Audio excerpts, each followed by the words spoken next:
Voice of south நேயர்களுக்கு வணக்கம். இன்று நம்மோடு சிறப்பு விருந்தினராக இணைந்திருப்பது வழக்கறிஞர் மணியம்மை அவர்கள். வணக்கம் மேம். வணக்கம். தொடர்ந்து எடப்பாடி பழனிசாமி அவர்கள் திமுக துணை முதல்வர் அவர்கள் மீது விமர்சனம் வைத்துட்டு இருக்காரு. என்ன சொல்லியிருக்காருன்னு பாத்தீங்கன்னா, நேற்று பெய்த மழையில இன்று முளைத்த காளான் விசக்காளான் அப்படின்னு சொல்லியிருக்காரு. இது அவருடைய அரசியல் முதிர்ச்சியற்றவர் அப்படின்றதான் காட்டுது. அவர் யாரை எதிர்த்து அரசியல் செய்யணும்? மாண்புமிகு தமிழ்நாட்டினுடைய முதலமைச்சரும் திராவிட முன்னேற்ற கழகத்தினுடைய தலைவர் மீது தான் அவர் விமர்சனங்களை வச்சு பேசணும். திராவிட மாடல் அரசின் மீது ஏதாவது குற்றக்குறைகள் இருந்தால் அதை பேசணும். ஆனால் அதை விட்டு துணை முதலமைச்சர் கிட்ட வம்புக்கு போறாரு. வாண்டடா வாலண்டரியா வண்டியில ஏறுற ஒரு காட்சி தான் இது ஞாபகத்துக்கு நமக்கு வருது. இப்போ இதை எதை காட்டுதுன்னா, துணை முதலமைச்சர் அவர்கள் நிறைய விஷயங்களை ஃபார்வர்டா செய்யறாரு. எல்லா இடங்கள களப்பணிக்கு போறாரு. விளையாட்டுத்துறையை ரொம்ப சிறப்பா அவர் வச்சிருக்கிறாரு. நீங்க இதுக்கு முன்னாடி கூட பாத்தீங்கன்னா, அதிமுகவினுடைய மகளிர் அணி சார்பா ஒரு ஆர்ப்பாட்டம் நடந்தது.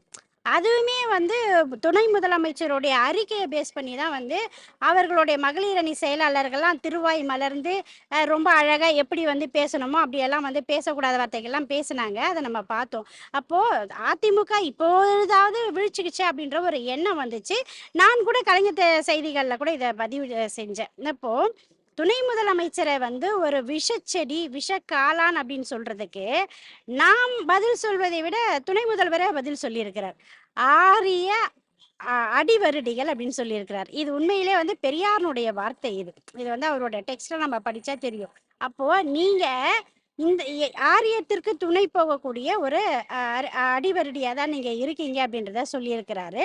இன்னொன்னு, திராவிட இயக்கம் என்பது சமூக நீதி என்னும் பயிர்களை கொண்ட ஒரு இயக்கம். அதுல நாங்க பயிற்சி பெற்றவங்க. எங்களை பார்த்து நீங்க இப்படிதான் பேசுவீங்கன்றதைய சொல்லியிருக்கிறார். அப்போ இதுல இருந்து என்ன தெரியுதுன்னா, ஒரு ஆக்கப்பூர்வமான அரசியலை செய்து விட்டுட்டு குழந்தைத்தனமா அவர் நடந்துகிட்டு இருக்காரு அப்படின்றது தெரியுது. இன்னும் சொல்ல போனா துணை முதலமைச்சர் அவர் பேசின அந்த எழுத்துக்களை படிச்சா ரொம்ப சிரிப்பா இருக்குது. என்னன்னா, எடப்பாடி அவர்களை ஒரு எதிர்கட்சி தலைவர் என்பதை தாண்டி எவ்வளோ ஒரு காமெடியா அவர் நடந்துகிட்டு இருக்காரு அப்படின்றது தெரியுது. அப்போ இதை அவர் இதோட நிறுத்திக்கிறது தான் நல்லது. அவங்க கட்சியில இருக்கக்கூடிய ஒரு தேர்ட் ரேட் பர்சன்ஸ் யாராவது அல்லது பேச்சாளர்கள் பேசினா அது சரி. ஆனால் இவர் இந்த மாதிரி பேசுறது உள்ளபடியே அவருடைய அரசியலுக்கும் அவருடைய கட்சிக்குமே அது நல்லதாக இல்லை அப்படின்றத சொல்ல முடியும். தொடர்ந்து அதாவது எல்லா இடங்கள்லயும் கலைஞர் அவர்களுடைய பெயரை குறிப்பிடுறீங்க அப்படின்னு சொல்லியிருக்காரு. கலைஞர் கருணாநிதி இல்ல அப்படின்னா முதலமைச்சரா இருக்கக்கூடிய ஸ்டாலின் இல்லை, ஸ்டாலின் முதல்வரா இல்ல அப்படின்னா துணை முதல்வரா உதயநிதி வந்திருக்கிறதுக்கு வாய்ப்பே இல்ல. என்னுடைய அனுபவம், அரசியல் அனுபவம் 50 ஆண்டுகள், அதுல பாதி கூட அவர் எட்டப்படல அப்படின்னு சொல்லிட்டு மறுபடியும் துணை முதல்வர் அவர்களை தான் சொல்லியிருக்காரு. இது எப்படி பாக்குறீங்க? அதாவது பேரறிஞர் அண்ணா இல்லை என்று சொன்னால், ஏன் தந்தை பெரியார் இல்லை என்று சொன்னால் திராவிட முன்னேற்ற கழக அரசியல், திராவிட இயக்க அரசியல் கிடையாது. அப்படி அண்ணா அவர்களிடமிருந்து பிரிந்து வந்தவர், கலைஞரோட முரண்பட்டு உற்ற நண்பராக இருந்து பிரிந்து வந்தவர் எம்ஜிஆர். திரு எம்ஜிஆர் அவர்கள் இல்லை என்றால் அம்மையார் ஜெயலலிதா இல்லை. அம்மையார் ஜெயலலிதா அவர்களும் சசிகலா அவர்களும் இல்லைன்னா எடப்பாடி பழனிசாமி அவர்கள் இல்லை. இப்ப நீங்க மட்டும் எங்கிருந்து வந்துட்டீங்க? 50 வருஷம் அரசியல்னால நீங்க வந்தீங்களா, இல்ல கூவத்தூர்ல உங்களை எல்லாரும் அடைச்சி வச்சு என்னென்னலாம் நடந்ததுன்றது தமிழ்நாட்டு மக்கள் பார்த்தாங்க. இன்னும் சொல்ல போனா நீங்க அந்த அம்மா சசிகலா அவர்களுடைய காலில் போய் விழுந்துதான் இந்த பதவியே வாங்கினீங்க. அதன் பிறகு அவர்களே இந்த கட்சிக்கு சொந்த இல்லைன்னு சொல்லிட்டீங்க. இதை கூட துணை முதல்வர் ரொம்ப தெளிவா சொல்லிட்டார். நன்றி என்ற வார்த்தைக்கு அர்த்தம் தெரியாதவர் நீங்கள், அர்த்தம் புரியாதவர் நீங்கள் சொல்லிட்டேன். ஏன்னா அவர் எதை நோக்கி குறிப்பிடுறான்னு பாத்தீங்கன்னா, அரசியல், அதாவது குடும்ப அரசியல் பண்றாங்க. இது அவர் மட்டும் சொல்லல. அண்ணாமலையா இருக்கட்டும், இப்ப தமிழக வெற்றி கழகத்துடைய தலைவர் விஜய் அவர்களா இருக்கட்டும், தொடர்ந்து குடும்ப அரசியல் தான் இவங்க பண்ணிட்டு வராங்க. ஏன் உதயநிதி அவர்களுக்கு துணை முதலமைச்சர் பதவியை கொடுத்ததுக்கு பதிலாக மூத்த அமைச்சர்கள்லாம் இருந்தாங்களே, அவங்களுக்கு கொடுத்திருக்கலாம்ல அப்படின்னு சொல்லி கேட்காங்க. அரசியல் செய்யாத அரசியல் கட்சி இந்த நாட்டுல யாரு? எல்லாருமே குடும்ப அரசியல் தான். அமித்ஷா அவர்களுடைய பையன் கிரிக்கெட் பிளேயரா அந்த பிசிசியினுடைய தலைவரா இல்லையா? மோடி அவர்களுக்கு குடும்பம் இல்லை. அவர் சின்ன வயசுல அவங்க திருமணமாகி அதை விட்டுட்டு வந்துட்டார். அதை தவிர்த்து எக்ஸெப்ஷன் பாஜகவில் இருக்கக்கூடிய எல்லா மூத்த அரசியல் கட்சி தலைவர்களுடைய மகன்களும் மகள்களும் அமைச்சர்களா எம்எல்ஏ ஏதோ ஒரு துறையில இருக்கிறாங்க. இப்ப நீங்க அதிமுக எடுத்துக்கிட்டீங்கன்னா அது குடும்ப அரசியல் இல்லை நீங்க சொல்ல முடியுமா? நம்ம எல்லாத்துக்குமே மைக்கு முன்னாடி பதில் சொல்லக்கூடிய திரு ஜெயக்குமார் அவர்களுடைய பையன் எம்பி ஜெயவர்தன் அவர்கள் இல்லையா? பா இது வந்து அரசியல்ன்றது மட்டும் இல்ல. எல்லா துறைகள்லயுமே இன்னைக்கு குடும்பம் இருக்கு. நீதிமன்றத்துக்கு முன்னாடி நின்னு பேசுறோம். நீதிபதியினுடைய மகன் நீதிபதி ஆகலையா? வழக்கறிஞருடைய மகன் வழக்கறிஞர் ஆகலையா? மருத்துவருடைய மகன் மருத்துவர் ஆகலையா? அவ்வளோ ஏன் நேற்றைக்கு கட்சி தொடர்ந்திருக்கிற விஜய் எப்படி வந்தாரு? அவங்க அப்பா ஒரு இயக்குனர், டைரக்டர். அவங்க அம்மா ஒரு பின்னணி பாடகி. அந்த இடத்துல இருந்து தானே அவர் வந்திருக்கிறாரு. இப்ப யாருமே இல்லாத அவர் வந்துட்டாரா? குடும்ப அரசியல்ன்னு சொல்லும் பொழுது எல்லாருமே குடும்பத்துல இருந்து தான் வந்தவங்க. சரிங்களா? அப்படி இருக்கும் பொழுது திராவிட முன்னேற்ற கழக குடும்பம் என்பது நீண்ட நெடிய அரசியல்ல இருந்தவங்க. நீங்க மாண்புமிகு முதல்வர் வந்து அப்படியே வந்துட்டாரா? அவர் மிசா கொடுமைகள்ல எவ்வளவு கஷ்டத்தை அனுபவிச்சிருக்கிறாரு. நாங்க படிச்சிருக்கிறோம். அவருக்கு வந்து வேப்ப எண்ணெய் கலந்த சாம்பார் கொடுத்தாங்க. மணல் கலந்த சாப்பாடை கொடுத்தாங்க. அப்படியெல்லாம் வந்து சாப்பிட்டு அடி உதப்பட்டு வந்து அரசியல்ல வந்தவர். அவரெல்லாம் நீங்க வந்து அப்படி சொல்லவும் முடியாது. இன்றைக்கு துணை முதல்வர் அவருக்கு கொடுத்த பொறுப்பை அவர் செஞ்சாரா? எப்படி அவர் வேலை பார்க்கிறார்? அவர் மீது அவர் துறை சார்ந்து ஏதாவது நீங்க குற்றம் சொல்ல முடியுமா? இன்றைக்கு நம்முடைய இளைஞர் மேம்பாட்டு துறைன்னு சொல்லி பல இடங்கள்ல ஆரம்பிச்சு தமிழ்நாட்டில் இருக்கக்கூடிய ஆண்கள் பெண்கள் எல்லாருமே வந்து விளையாட்டுத்துறையின் மீது அதிகமான கவனம் செலுத்தி இன்னைக்கு உலக அளவில் அவங்க பெரிய சாம்பியன்ஷிப் இப்போ கேரம்ல கூட எவ்வளோ பெரிய ஒரு வாய்ப்பை வந்து நம்ம ஒரு மகளிர் சகோதரி வந்து இன்னைக்கு வந்திருக்காங்கன்னு சொன்னா அவங்களுக்கான வாய்ப்புகள் என்னென்ன எப்படியெல்லாம் அவர்களுக்கு ஏற்படுத்தி கொடுக்கணுன்றத துணை முதல்வர் செய்கிறார். நீங்கள் அவர் துறை சார்ந்து அவர் சரியாக செயல்படவில்லை என்ற குற்றச்சாட்டுகளை உங்களால வைக்க முடியல. அப்ப இதுல இருந்து தெரியுது என்ன தெரியுதுன்னா பந்தை அடிக்க முடியாதவன் என்ன பண்ணுவானா காலை தட்டி விடுவாங்க. அந்த வேலையை தான் இவர்கள் எல்லாமே செஞ்சுட்டு இருக்கிறாங்க. இதெல்லாம் ஒரு புறம் இருந்தாலும் இன்னொரு புறம் வந்து அவர் என்ன சொன்னார்னா, ஜெயலலிதா அம்மையார் ஆட்சியில அதாவது முதல்வரா இருந்த காலகட்டத்துல தொடங்கிய திட்டங்களும், நான் முதல்வரா இருந்த அதாவது எடப்பாடி அவர்கள் முதல்வரா இருந்த காலகட்டத்துல தொடங்கிய திட்டங்களும் இன்னும் செயல்படுத்தாமையே கிடப்புல போட்டு வச்சிருக்காங்க அப்படின்னு சொல்லியிருக்காரு. அதெல்லாம் எப்ப வந்து நீங்க செயல்படுத்துவீங்க? அந்த ஒரு கொஸ்டினை எழுப்பியிருக்காரு. அதை எப்படி பாக்குறீங்க?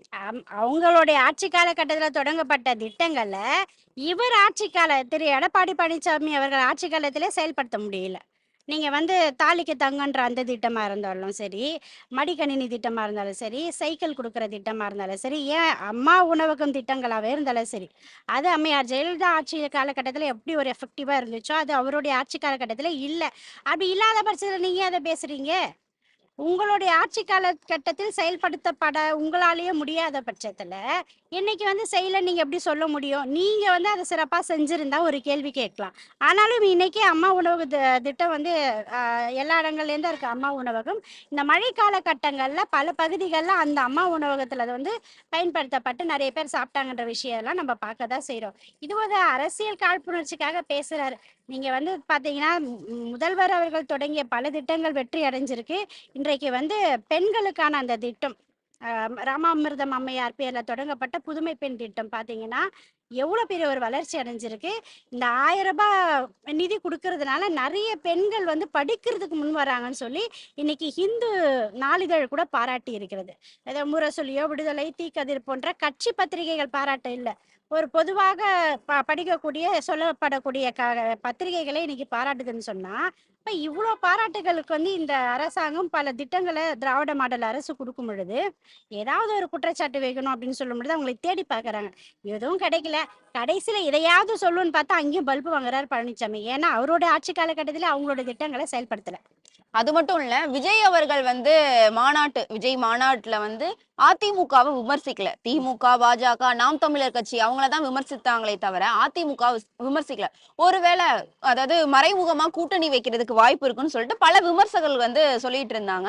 இதை தொடர்ந்து இப்ப வந்து அதற்கு பதிலடியா பொதுச் செயலாளர் ஆனந்த் அவர்கள் வந்து சொல்லியிருக்காங்க, நாங்க அதிமுகவோட கூட்டணி இல்ல, இது அவதூறு பரப்புறாங்க, இதை யாரும் நம்ப வேண்டாம் அப்படின்னு சொல்லியிருக்காரு. இருந்தாலும் ஒருவேளை 2024 சட்டமன்ற தேர்தல் நெருங்குறப்போ இவர்கள் எல்லாம் சேர்ந்து கூட்டணி அமைக்கிறதுக்கு வாய்ப்பு இருக்கா? கூட்டணி அப்படி அமைத்தாலோ இல்ல தனித்து நின்றாலோ திமுகவோட ஓட்டு பிரியறதுக்கு வாய்ப்பு இருக்குன்னு நினைக்கிறீங்களா? அதாவது அரசியலில் நிரந்தர எதிரிகள் யாரும் கிடையாது, நிரந்தர நண்பர்கள் யாரும் கிடையாது. தமிழறிஞர் கலைஞர் சொல்லியிருக்கார். சரிங்களா? இது பாத்தீங்கன்னா அவர் திடீர்னு வந்து நான் இது வரைக்கும் நடிச்சுதான் 200 கோடி வாங்குறேன், அதையெல்லாம் விட்டுட்டு நான் உங்களுக்காக வந்திருக்கேன். எதுக்கு வந்தீங்க? இப்போ எங்களுக்காக வந்து நீங்க என்ன செய்ய போறீங்க? இப்போ என்ன தமிழ்நாட்டுல பிரச்சனை இருக்குது? அப்போ நீங்க ஓ ஆளக்கூடிய ஆட்சிய தான் நாங்க அதிகாரம் செலுத்துவோம், கேள்வி கேட்போம் அப்படின்னு நீங்க சொல்றீங்களே, ஒன்றிய அரசாங்கம் கொண்டு வரக்கூடிய திட்டங்கள பத்தி அவங்க ஏதாவது பேசுறாங்களா? நிதி ஆயோக் இன்னைக்கு நடக்குது. அதுல நமக்கான நிதிய வந்து அதிகரிச்சு குடுக்கணும் நம்ம கோரிக்கை வைக்கிறோம். இத பத்திலாம் நீங்க பேச சொல்லுங்க. பேச மாட்டாங்க. நீட்ட வந்து தமிழ்நாட்டு அரசாங்கத்தை குறை சொல்லக்கூடிய இவங்க, ஒன்றிய அரச குறை சொல்லுங்க. சொல்ல மாட்டாங்க. அப்போ கூட்டணி யார் யாரோடு சேருவார்கள் என்பதை எஜமான் தான் முடிவு செய்யணும். மேல இருக்கிற எஜமான். அவர் தான் முடிவு செஞ்சு சொல்லணும். இவர்களுக்கு பின்னால் இருக்கக்கூடிய அரசியல் கட்சிகள் தான் அதற்காக ஆணைய பிறப்பிக்கணும். எனக்கு விஜய் வந்திருக்கிறான்னா எனக்கெல்லாம் பெரிய சந்தேகம். அவர்லாம் தானாலாம் வரல. அவருக்கு பின்னாடி பிஜேபி இருக்குதுன்றதை நான் நம்புறேன். சரிங்களா? அதனாலதான் மதச்சார்பின்மை அப்படின்ற ஒரு வார்த்தையை சொல்லிட்டு பிஜேபியை வந்து கண்டிச்சு அவர் பேச மாட்டேங்கிறார். அப்படி இருக்கும் பொழுது நீங்க எடப்பாடி பழனிசாமி அவர்களுமே என்ன சொன்னாரு? பிஜேபியோடு நாங்கள் ஒரு காலம் இனி கூட்டு சேர மாட்டோம்னு சொன்னார். ஆனா இன்னைக்கு ரைட் எல்லாம் நடந்த பிறகு என்ன சொல்றாரு? அது கூட்டணி என்பது தேர்தல் நெருங்க தான் வரும்னு சொல்றாரு. அப்போ காட்சிகள் மாறுவதற்கான வாய்ப்புகள் இருக்கு. நீங்க எவ்வளவு பேர் ஒண்ணு சேருங்க.